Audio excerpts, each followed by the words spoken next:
Buenas tardes a todos los presentes, participantes de la cumbre y público. Le queremos agradecer a Manuel Cosano que haya venido. Él pertenece a la Sociedad Paleontológica de Chile, SPACH, y nos va a dar una charla sobre la evolución de dinosaurios aves, ¿cierto? Sí. Así que para los que vieron la charla pasada, este es un término más simple para que no se espanten, usted no es Alexander Vargas, pero un término bastante grande. Claro, me imagino. Así que eso, espero que la disfruten y bueno, reiterar la gracias por haber venido. Ya. Bueno, como me presentó acá Patricio, yo soy de la Sociedad Paleontológica de Chile. En esta oportunidad no vengo en representación de ellos, vengo a título personal, en calidad de profesional. Conocemos aquí un poco con el Patricio y además pertenezco a otras organizaciones como la Asociación Escéptica de Chile, entre otras. Para partir, para comenzar a entrar un poco en el tema, me gustaría que viéramos esta imagen que tenemos acá y quizás muchos la reconozcan, otros quizás no. Si yo les preguntara, por ejemplo, ¿quiénes saben lo que tengo acá en la pantalla? ¿Quiénes podrían decirlo levantando la mano? Acá ustedes, ¿no? Sí, muy bien. Varios lo conocen. Este es el famoso Archaeopteryx, ¿ya? Es considerado por muchos la primera ave. E incluso algunos le llaman el eslabón perdido entre los reptiles y las aves. La verdad que esa expresión no me gusta mucho porque de partida la evolución no es una cadena de especies sucesivas que van cambiando en el tiempo. Es algo mucho más complicado. La evolución se va ramificando, es la ramificación de la vida a través de los distintos ecosistemas, a través del tiempo. Pero además el término perdido ya no tiene mucho sentido si lo encontramos, en primer lugar. Y segundo, entre los reptiles y la ave, eso me genera un conflicto también. Porque habría que entender bien qué es lo que es un reptil, o qué lo vamos a definir como un reptil y si los dinosaurios cuadran en esa definición. El título de la charla, como ven acá, es Dinosaurios entre nosotros. Eso ya les voy a hacer un poco de ruido quizás. ¿Por qué dinosaurios? Algunos han escuchado quizás por ahí que las aves descienden del dinosaurio. ¿Pero eso las hace dinosaurios también? Esa respuesta la vamos a resolver en esta charla. El origen y evolución de las aves, una historia natural de éxito. Hay mucha gente, y la razón por la cual puse ese título abajo, que piensa que los dinosaurios fueron un fracaso evolutivo debido a que se extinguieron. Yo acá vengo a demostrarles que no es así. Que las aves son el fiel testimonio de estos grandes animales que vivieron en el pasado y que sí, no viven a la sombra de los mamíferos, son un éxito por sí solos. Vamos a comenzar. Aquí vamos a ver, por ejemplo, cómo se hubiese visto un poco el Archaeopteryx con plumaje. Obviamente los colores son de fantasía. Aquí podemos ver algunos polaristas que saben que a veces los colores, hoy en día ya se puede saber si algunos colores de algunos animales. Ahí lo vamos a explicar más adelante también. Por ejemplo, para comenzar la charla quise hacer una pregunta a todos. ¿Cómo podríamos definir lo que es un dinosaurio? Es un poco complicado. ¿Qué es un dinosaurio? Y yo quise plantear esto como un problema. Acá tenemos dos animales. Les voy a pedir a ustedes que levanten la mano. ¿Quiénes consideran que el animal número uno, el que está acá, es un dinosaurio? Hay un niñito, muy bien. Me agrada mucho que haya estas pocas manos levantadas. ¿Y quién diría que el de acá es un dinosaurio? Fue una pregunta capciosa porque obviamente la mayoría iba a saber la respuesta, ¿no es verdad? Acá tenemos claramente, este no es un dinosaurio y este sí es un dinosaurio. ¿Por qué? Este animal, como pueden ver con esta vela enorme, la utilizaba para generar termorregulación. Es un animal que buscaba, estaba dando inicio a lo que sería la sangre caliente. Y el mismo nombre, Dimetrodon, como se le dio a este animal, dice que ya tenía dos tipos de dentadura. Obviamente, ningún otro tipo de animal, ni los peces, ni los reptiles, ni mucho menos las aves o los anfibios, tienen dos tipos de dientes. Algunas excepciones obviamente las hay, pero como regla general los que tenemos distintos tipos de dientes, ¿cuáles son? Nosotros, los mamíferos. Tenemos incisivos, caninos, molares, premolares, etc. Este animal, como pueden ver aquí, es el ancestro de los mamíferos. Está en la línea evolutiva que va a llevar hasta nosotros. En cambio, el animal que vemos acá desciende de dinosaurios carnívoros pequeños y que ha llegado a nuestros días, el pequeño Shere Khan, como lo conocen algunos por acá. Ahora, ¿cómo podríamos reconocer a un dinosaurio? Esta es la parte un poco latera, pero la vamos a hacer un poco breve. Hay características que nos permiten reconocer a un dinosaurio. Primero, que en la mano el cuarto dedo está muy reducido y principalmente funciona con los 3 primeros dedos.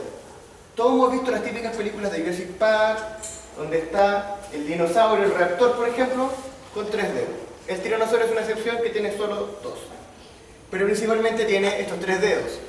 En el sacro, que son la columna que está adosada a la pelvis, tienes mínimo 3 vértebras. El acetábulo perforado, esta característica la vamos a ver más adelante, que es una característica fundamental para reconocer a cualquier dinosaurio y que se encuentra en la cadera. Y el astrágalo, que es el hueso del tobillo, está más desarrollado que el calcáneo. Para que se hagan una idea, el calcáneo es el talón. Todos tenemos un talón, ¿verdad? Ese hueso que es prominente acá en el pie es el calcáneo. Y el astrágalo es el que está en el tobillo y nos permite flectar el pie. Obviamente, estas características a grandes rasgos nos permiten ubicar a un dinosaurio, por ejemplo, cuando lo excavamos, y poder saber si es un dinosaurio o es otro animal. Hay algunas otras características más técnicas, quizás, que ya podrían ser como hilando más fino. Por ejemplo, la desaparición del hueso postfrontal del cráneo, una cresta en el húmero, que nos permite la unión del deltoide, que es este músculo de acá del hombro, con los pectorales, etc. Pero estas otras características son demasiado técnicas y son muy difíciles de explicar, sí, obviamente, y nos va a alargar mucho. Así que nos vamos a enfocar principalmente en estas, ¿ya? Que nos permiten distinguir más bien a un dinosaurio. Por ejemplo, la mano del dinosaurio. Como ya dije, los principales dedos son estos 3, ¿ya? Los otros dedos están más reducidos y en algunos casos, como el de las aves, ya solo quedan estos de acá y se han fusionado estos dos. Y el pulgar se ha reducido mucho. Aquí vemos cómo los huesos de las aves y de la muñeca se han ido reduciendo. Por ejemplo, acá vemos que estos se van fusionando para formar el hueso semilunar, que es el que le permite a las aves doblar la muñeca hacia atrás y generar la típica posición que vemos cuando el ave está en reposo en la tierra, ¿ya? Y vemos, por ejemplo, que se ha ido reduciendo este número. Esta fórmula ósea se ha ido reduciendo bastante y lo que le permite la movilidad al ave para ejercer ese movimiento. Esto lo vemos en distintos dinosaurios. Por ejemplo, acá el Deinonychus, que se parece bastante al Velociraptor de Spielberg, que hemos visto en las películas. Es básicamente ese tamaño. Y es claramente un ejemplo de un dinosaurio con características de ave. Hoy en día esta se sabe que hasta tiene plumas. ¿Ya? Otra característica, las 3 vértebras sacras, ¿ya? Pueden tener el mínimo de 3 vértebras. Hay algunas excepciones en los dinosaurios más primitivos en los que esta fórmula puede variar. Pero básicamente el mínimo son estas 3. Y las podemos encontrar fusionadas en muchas ocasiones a la cadera. Y esto también se puede observar en las aves. Cuando comamos pollito, fíjense en la parte donde está todos los trutos, donde se encaja ahí el trasero del pollo. Ahí se puede ver claramente cómo estos huesos están fusionados, ¿ya? Obviamente es difícil contar a simple vista el número de vértebras, pero técnicamente están ahí. Aquí vemos lo que yo les estaba explicando, el acetábulo. Este término es muy poco común, pero la importancia de esta pieza es que nos permite reconocer a ciencia ciertos dinosaurios. Todos los reptiles, por lo general, como tienen esta postura de reptar, de apoyarse en el vientre, sus brazos o patas salen de los lados del cuerpo. En cambio, los dinosaurios se ubican como pilares debajo del tronco. Y esta característica hace que, por ejemplo, en el caso de la cadera, tenga una forma muy distinta. Aquí vemos la pelvis y cómo se apoya el fémur. Se apoya en este ángulo. Por lo tanto, hace mucha fuerza acá y este hueso está muy reforzado. Y el acetábulo, que es esa cavidad donde se ensarta el fémur, es muy sólido. En cambio, en un dinosaurio, como está en posición prácticamente vertical al fémur y se apoya en la cabeza del fémur, cosa que acá no aparece, como podemos ver, no hay cabeza femoral acá, y sí la hay aquí, se apoya en ese punto. Ahí es donde se ejerce la presión. Por lo tanto, esta otra parte se debilita, pierde contenido óseo y se vuelve un cartílago, que con el tiempo, cuando el animal muere, se descompone y queda como una abertura en la cadera. Esa abertura nos permite reconocer casi a ciencia cierta cuánto es un dinosaurio. Ahí estamos viendo, por ejemplo, el tren trasero, que son las patas posteriores, de un tiranosaurio. Y vemos la cabeza femoral ahí. Ningún otro reptil tiene esa característica. ¿Ya? Aquí estamos viendo la clasificación de los dinosaurios. Aquí se puede ver el acetábulo. Y se ve la posición de las caderas. Normalmente, cuando vemos acá, vemos, por ejemplo, este dinosaurio, el alosaurio, que tiene esta posición de cadera, que es una posición de cadera típica de los reptiles. Y acá tenemos otra posición de la cadera en el estegosaurio. Irónicamente, se le llama cadera de ave, mientras que de acá se le llama cadera de lagarto. Lo irónico está en que, en realidad, las aves provienen de esta línea evolutiva, de la de los depredadores, de los terópodos. Y esta evolución, o esta posición de la cadera, es meramente convergencia evolutiva. En el caso de los dinosaurios herbívoros, el pubis se hizo hacia atrás para dar más espacio a los intestinos y poder digerir mejor la vegetación. Y en cambio, en las aves, eso se hizo más hacia atrás para que el esternón se hiciera más largo y poder tener músculos para el vuelo más poderosos. ¿Ya? Mera convergencia. Y aquí estamos viendo otra característica, el tobillo de las aves. El tobillo de las aves es único y lo podemos encontrar justamente en todos los dinosaurios. ¿Qué es esta posición que vemos aquí? Plana, a diferencia de la que podemos encontrar en un cocodrilo o en un arcosaurio primitivo. Esta característica es la que permite que los dinosaurios puedan alzarse en dos patas. Sin esta característica, los dinosaurios hubieran mantenido su posición cuadrúpeda y seguramente nunca hubiesen alcanzado esta posición erguida. Hubiesen sido como los cocodrilos que ponen las patas a los lados, básicamente. Esto es el salto evolutivo que permite el desarrollo de las aves posteriores. Y acá estamos viendo una de las últimas características que nos permite reconocer un dinosaurio. Primero, el peroné, que es este hueso que encontramos acá en la pierna por fuera, está muy reducido, la fíbula que se le llama acá.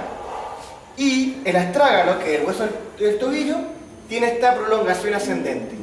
Con eso podemos fácilmente reconocer un dinosaurio. Estas características también se encuentran en las aves.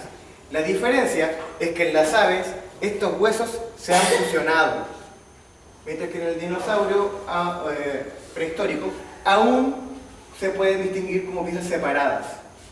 ¿Ya? Eso es lo que Aquí estamos viendo la comparación.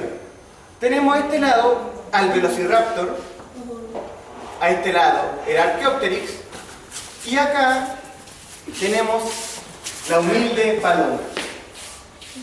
¿Ya? Como se pueden fijar, acá los huesos del tobillo están separados, tenemos 3 dedos en la mano, acá igual, costillas simples, mientras que acá las costillas se han extendido. El esternón ha desarrollado una prolongación llamada quilla o carina, en la cual se insertan los músculos pectorales para el vuelo justamente. Los tobillos se han fusionado y la pelvis igual. Si ustedes se fijan, aunque este dinosaurio, el Velociraptor, es un depredador, es un terópodo, la cadera de reptil se ha tornado hacia atrás. ¿Ya? Igual que en el Archaeopteryx. Voy a retroceder un poquito. Si se recuerdan, acá vemos que los depredadores tienen el pubis hacia adelante. Lo mismo estos dinosaurios de cuello largo, los saurópodos, tienen este pubis hacia adelante, mientras que los estegosaurios, el triceratops, ¿No tienen para atrás? todos estos dinosaurios de hocico de pato tienen el pubis hacia atrás. Hacia atrás. Todos estos depredadores tienen el pubis hacia adelante, exceptuando, como les digo acá, el Velociraptor, que ya tiene el pubis hacia atrás. ¿Por qué? Para la musculatura. Este aún no tiene la capacidad de aletear con potencia como la tendría una ave actual. pero ya desarrolla las características fundamentales para llegar a ese estado. ¿Ya?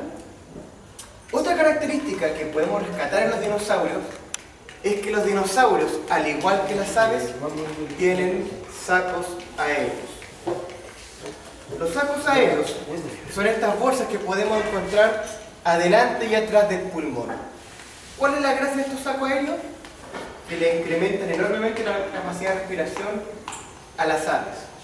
Nosotros, por ejemplo, incluso los mejores alpinistas del mundo, cuando tratan de llegar al monte Everest, los últimos 900 metros tienen que tomar un tanque de oxígeno. Porque incluso estando sentados, les daría hipoxia, que es bajo de oxígeno, y se morirían. No hay otra forma que no sea tomando un tanque de oxígeno. En cambio, las aves, como el ganso del Himalaya, algunas cigüeñas que van al Tíbet desde la India, pueden volar a 11.000 metros de altura sin problema.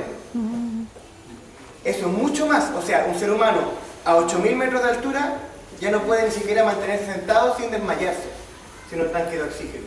Mientras que estos animales están volando a una gran altura, haciendo un enorme esfuerzo, mucho más que un maratonista, y con una potencia mucho más que un velocista como Usain Bolt, aleteando a gran potencia a esa altura. ¿Por qué? Porque pueden renovar completamente el aire de sus pulmones. Cada vez que este animal inhala, pasa hasta el saco aéreo trasero.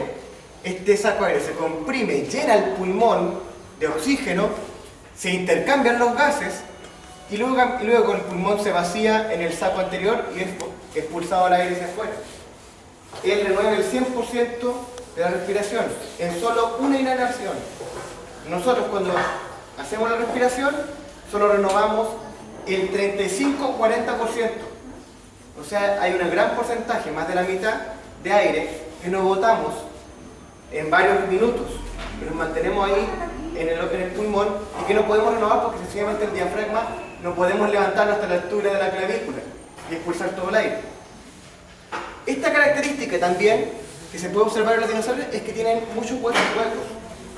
El aire que hay en los huesos se llena justamente a partir de estos sacos aéreos, y esto lo podemos encontrar incluso en los grandes saurópodos.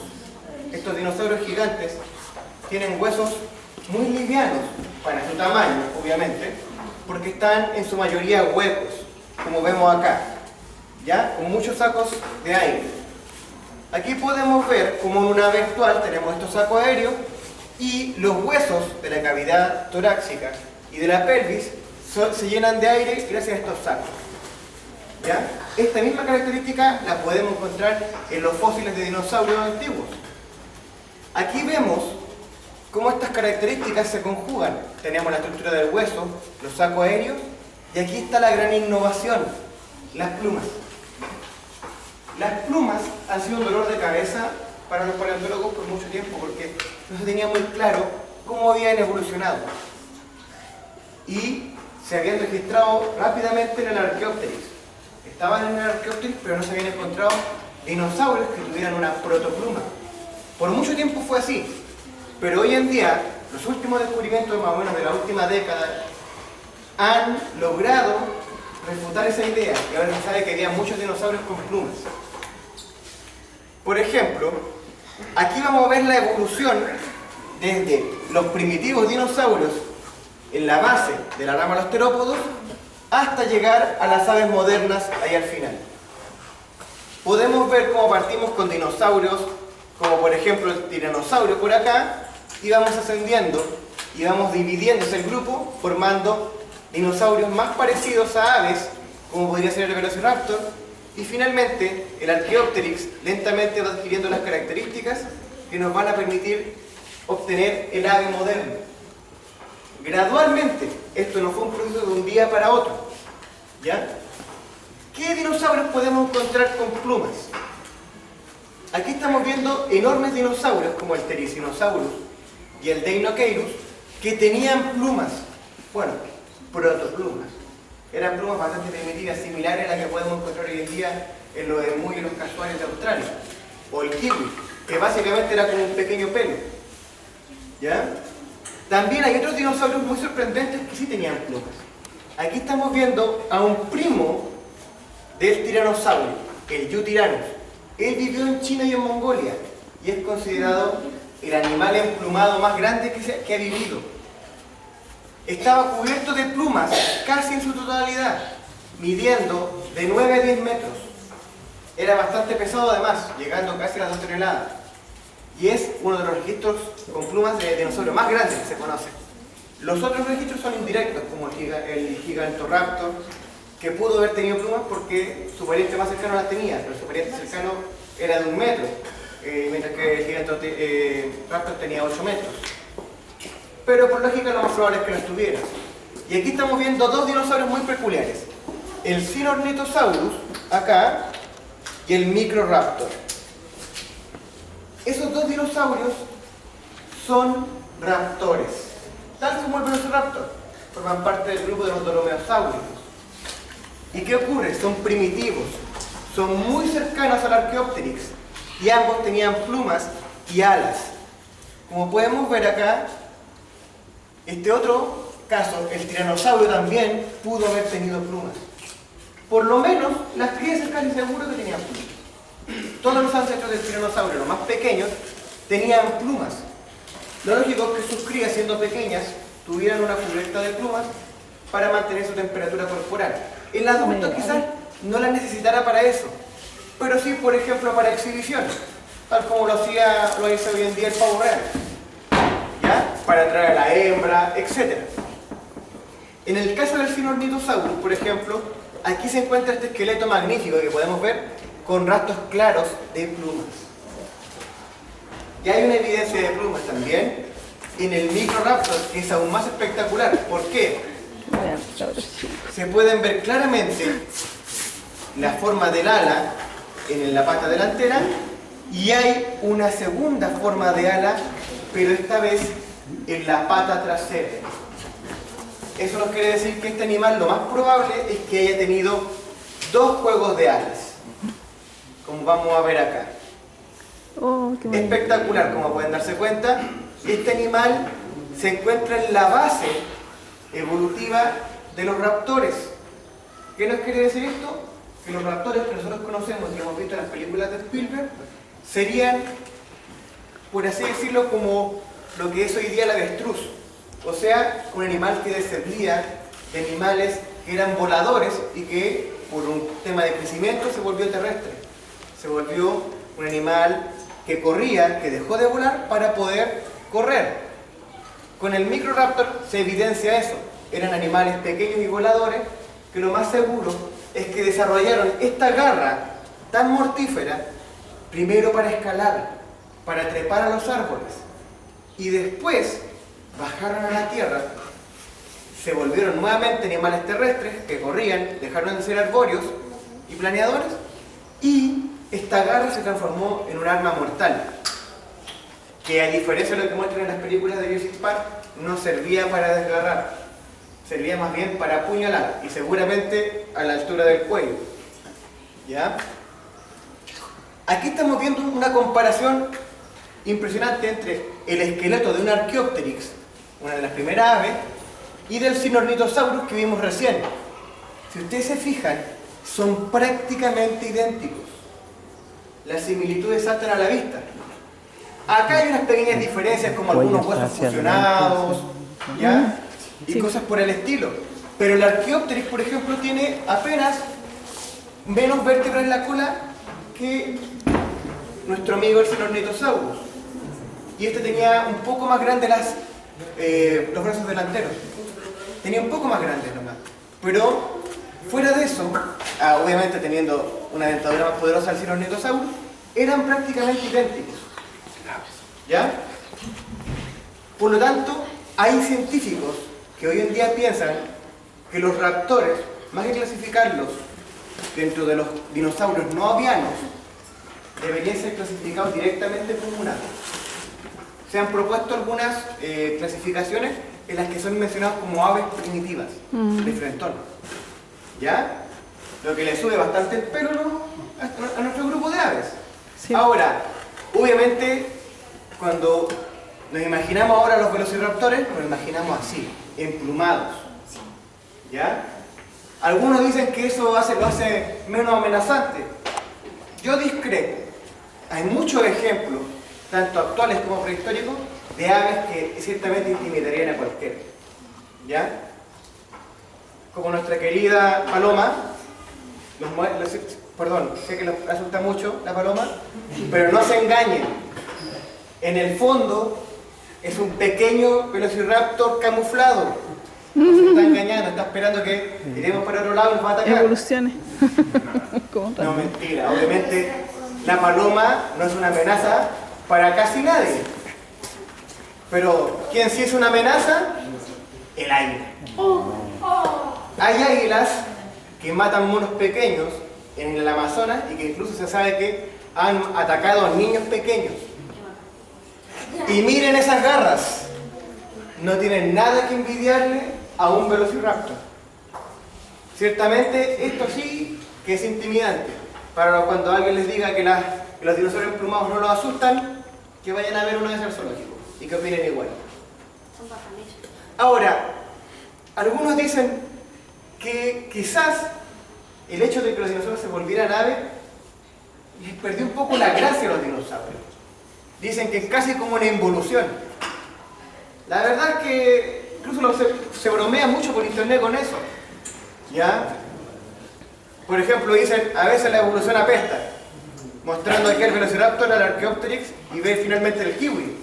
O la misma versión, la evolución cometiendo errores. Y más para la risa, tenemos acá este ejemplo en que se muestra cómo del tiranosaurio se fue convirtiendo en gallina. La verdad es que incluso, miren, si pareciera que hasta el tiranosaurio estuviera riéndose. Esto es casi una burla, pero la verdad es que la realidad es mucho más compleja y mucho más interesante. No hay ninguna involución, muchachos. Las aves ya son magníficas de por sí solas. ¿Ya? Miren este animal. Este animal es un gastornis o diatrima. Algunos la pueden conocer como diatrima, pero técnicamente el descubridor era Gastón, y que obviamente al descubrir el gastornis no se dio cuenta, mucho tiempo después, que el descubridor del diatrima en realidad era el mismo animal, pero en distintos continentes. El nombre primero que fue inscrito fue gastornis. Y ese es el que vemos acá. Esta ave fue un depredador terrorífico, ¿no es verdad? Que asustaba a los ancestros de los mamíferos después de que los dinosaurios, o lo mejor dicho, los grandes dinosaurios se extinguieron. Esta imagen es bastante intimidante, ¿no es verdad? Pero es ficción. Hoy en día se ha demostrado por estudios moleculares que esta ave no consumía carne, sino que más bien era un herbívoro. ¿Era gigante? Sí. ¿Medía más de 2 metros de altura? Qué grande. ¿Era intimidante? No por nada, pero que comiera plantitas. Si yo me fuera a meter al nido de este animal y este animal me sorprende, yo arranco igual. Porque con esa garra y ese pico igual mata. Pero era herbívoro. ¿Ya? Acá tenemos otro ejemplo. El Argentavis. Adivinen de dónde es. Argentina. Sí, era igual que Tan humilde nuestros los que andan vecinos en la playa y que le sacan pusieron el pescado. nombre de su país. Se Ahí parece está. mucho.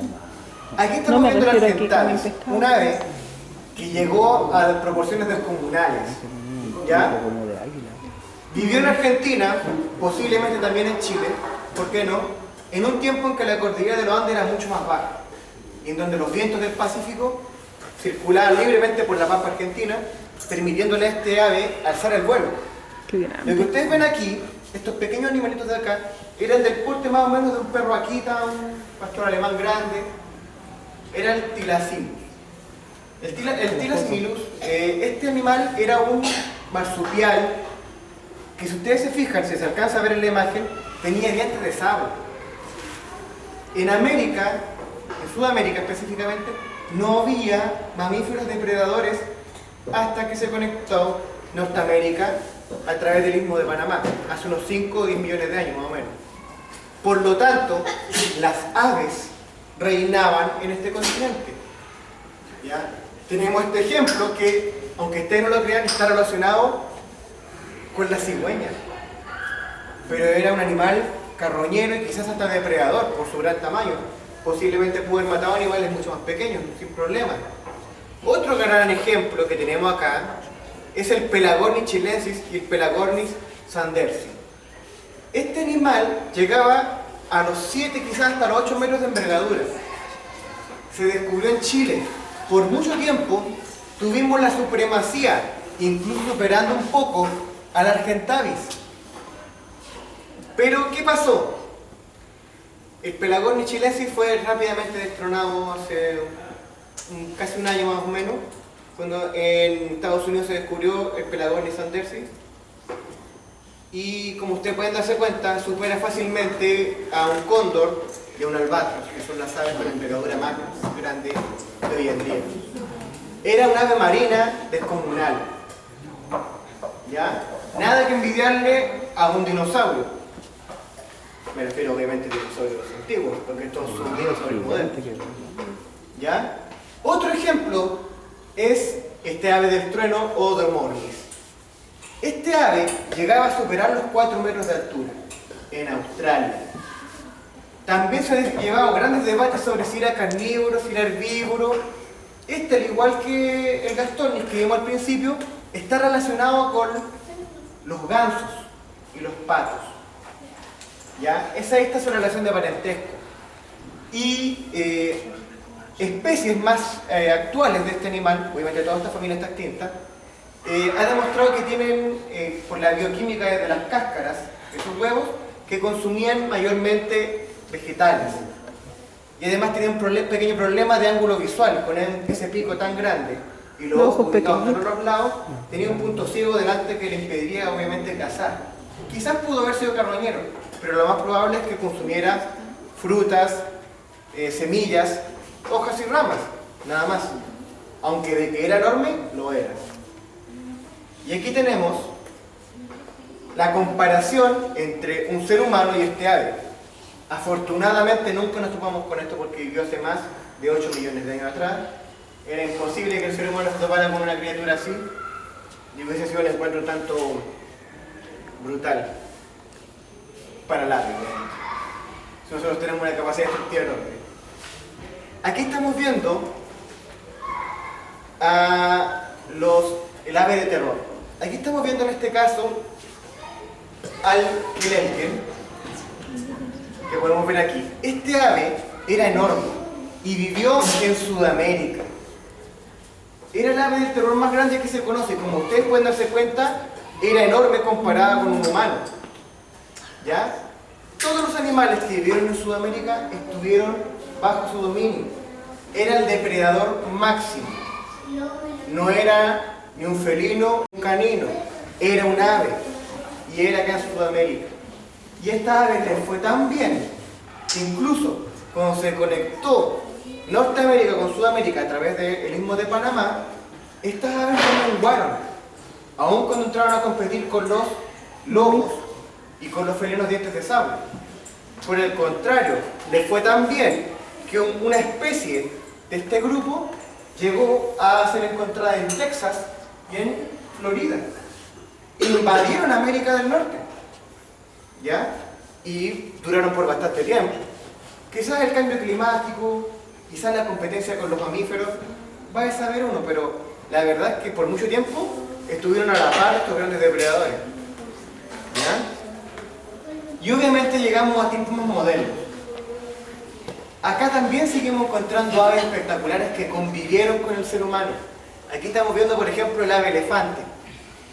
Este ave vivió en Madagascar. Fue mucho más grande que un avestruz. Lamentablemente, el ser humano tiene la mala costumbre, adivinen de qué: extinguir las especies. Lo hicimos con el dodo. Lo seguimos haciendo con muchas especies actuales. Y esta no fue la diferencia. Cuando el ser humano llegó a Madagascar hace unos 2000 años, en unos 100, esta ave desapareció. No puede ser coincidencia, porque hace 2000 años no había cambio climático como así lo hubo hace 10.000 cuando terminó la edad del hielo. Acá fue una intervención directa del ser humano en el ecosistema de Madagascar. Estas aves eran enormes, las más pesadas del mundo. No si las más altas. Las más altas son los moas, ¿ya?